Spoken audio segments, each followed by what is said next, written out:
Okay, thank you, Alex. I still don't know why Hillary lost. Anyway, we got to talk about that. Anyway. We're very fortunate to have two really outstanding electeds here today. First at the federal level and second at the state level. I think Judy Chu is well known for all of us. She's been around for a long time. Former mayor of Huntington Park. She represents the 27th Congressional District, includes Pasadena and San Gabriel Valley. Judy serves on the Ways and Means Committee, which is really saying something because that's probably the most powerful committee in Congress today pertaining to taxes and revenues and Social Security and Medicare. And she's on the subcommittee on Health and Human Resources, which means she's going to have a lot to say about any changes in Obamacare. She's also on the House Small Business Committee. And so it's really great to have Judy with us here today to talk about what's going on at the federal level. And next, we have our new Attorney General, Javier Becerra. So we're talking about two really outstanding elected people that we want to invite up here. I'm going to give each of them a microphone and let them talk. So Judy, Javier, come on up.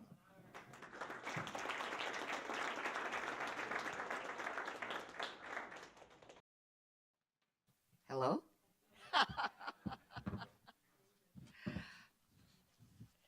Well, it is terrific to be with you this morning to talk about the first 100 days in office.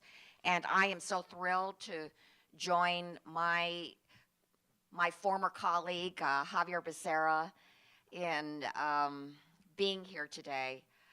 He is somebody that I admire so much, and he was our Democratic caucus leader and has tremendous perspective and will do such an incredible job as State Attorney General. So thank you for being here. And he also gave me another opportunity, which is that he vacated a seat on Ways and Means, and guess who got to take his place?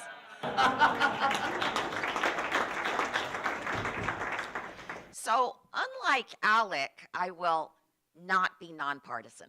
And I will make no pretense of being nonpartisan.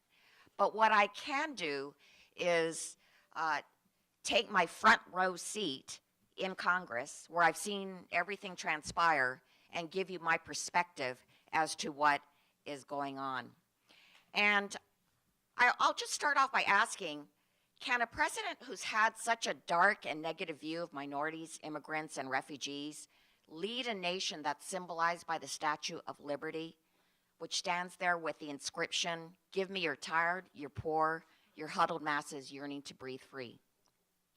And can a businessman president who gained national fame by going on a show and telling people you're fired, and who has never had direct experience with government, can he command the obedience of elected members of Congress to fulfill his goals? Well, one answer to these questions lay in the failed attempt to repeal the Affordable Care Act. It is a failure I celebrate it as one who helped get the Affordable Care Act passed and saw it finally provide insurance to 20 million people in this country. For years, Republicans in Congress have been voting to repeal the ACA, but despite having 7 years to get their bill ready, when they introduced it a few months ago, they did it within 7 days. And even with their own members, they were not able to see a text of this bill until 36 hours before. As a member of the Ways and Means Committee, I took part in the very first markup of the bill, an 18-hour-long markup, as we tried to get answers. I thought it was outrageous that there were no hearings on the bill, on a bill as important as this. After Republicans voted the bill out, they finally got the CBO analysis of the bill, and it found that it would have kicked 24 million people off their health insurance. It would have created an age tax allowing insurance companies to charge older people 5 times more than younger people for their premiums, and increase the cost for premiums for those earning $30,000 by an average of $6,000 a year. As time progressed, it was clear that the bill was in trouble. Moderate Republicans thought the bill went too far, that it would have harmed too many people. Conservative Republicans in the Freedom Caucus felt that the bill didn't go far enough. They wanted more taken away from health care. And so Speaker Ryan knew that not a single Democrat would vote for this bill. So in order to get the votes of the Freedom Caucus, he gave in on that fateful Friday, that last minute, and eliminated the requirement for insurance companies to have essential benefits. And this is for things like maternity care, hospitalizations, and prescription drugs. Well, that just made it worse for moderate Republicans.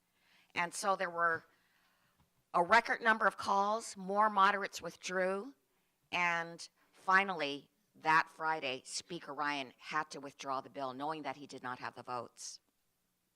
But the conclusion to Trump care has not been actually decided, because Trump could cause damage to the ACA in other ways. Through executive action, he could withhold funding for cost-sharing payments, which help low-income Americans pay their health care copays and deductibles. In addition, they still continue their meetings to bring Trump care back from the dead. Most recently, they proposed reinstating the essential health benefits provisions. Well, they actually proposed doing something else, which is something called eliminating community ratings. In essence, it would allow insurance companies to once again charge sick people much, much more than healthy people. And if this were the case, then somebody with a pregnancy with no complications could end up costing or having to spend an extra $17,000. A person with cancer would end up paying over $71,000 more under this so-called Republican compromise. Republicans said that this could come up as early as next week, but we have yet to see any indication that there are the 216 votes needed to pass the House. In fact, most are skeptical that this could happen. But if it does, I certainly represent all Democrats in saying that we are solidly opposed to the proposal, and that President Trump would still have to rely on a divided Republican caucus for his votes. With that, all eyes have turned to tax reform. President Trump has made it clear that he would like Congress to pass tax reform by August. I think tax reform is a laudable goal, but we haven't done it since 1986, and it's a very complicated process. Just before leaving Washington, D.C. This past week, Kevin Brady had a meeting with Democrats on the Ways and Means Committee to outline the proposals he's seen. So he's going full steam ahead. And he's proposing Paul Ryan's blueprint. It is for a corporate tax cut of 20%, but paid for by the Border Adjustment Tax, the BAT. The BAT would tax imports at 20% and not tax exports at all. And so it pits the Walmarts against the Boeings. The Walmarts hate this because it would tax their imports. The Boeings love this because it would exempt them from any taxes on their exports. President Trump has stated repeatedly that he wants to cut corporate taxes from 35% to 15%. But how's he going to pay for it? Originally, it was the thought that it would be paid for by the BAT. But now he's getting pushback from the Walmarts of the world. And so they are far, far apart on this proposal. President Trump has also indicated that he's eager to move on his $1 trillion infrastructure plan. I think monies for infrastructure is truly what we need. But he has suggested most recently that he wants to attach his infrastructure plan to tax care, to tax or health care in order to gain Democratic support. If this is the case, he probably won't get the votes from Democrats. It would be a big mistake to attach it to anything. It's got to be a clean bill if we want to move our country forward. Now, I do want to tell you that in the next 4 days, we have a big, big deadline, and that is the federal government shutdown. We have to pass a bill on April 29th. That leaves 4 legislative days for leadership to act when Congress gets back to session on Tuesday. But a budget bill is complicated by the fact that President Trump wants $1.4 billion for the border wall. And we Democrats don't want to spend one penny for this border wall. It is a boondoggle. The $1 billion would barely pay for what is needed ultimately. And so Republicans are going to have to face, if they want to put that in there, it will have to be without Democratic votes. They would have to rely on getting those votes somehow from the Freedom Caucus, but since the Republicans took the majority, they've actually been unable to pass a single federal budget bill without Democratic votes. So we'll see what happens there. At the beginning, I asked whether a president who has such a negative view of minorities, immigrants, and refugees can lead a country symbolized by the Statue of Liberty. With his executive orders on the Muslim travel ban and on increasing immigration deportations, I think he sent a strong message to the world: you are not welcome. Now, I have a district that thrives on tourism, so I feel very strongly about this.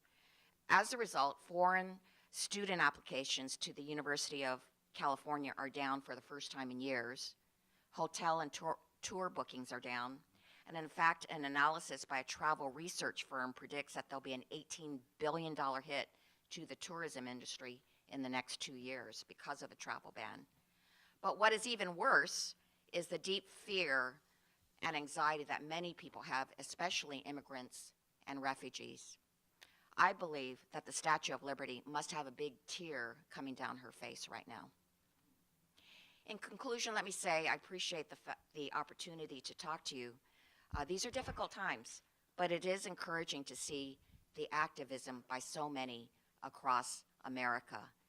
They are feeling that now is the time for them to get involved, and I look forward to having a dialogue with you in the months to come.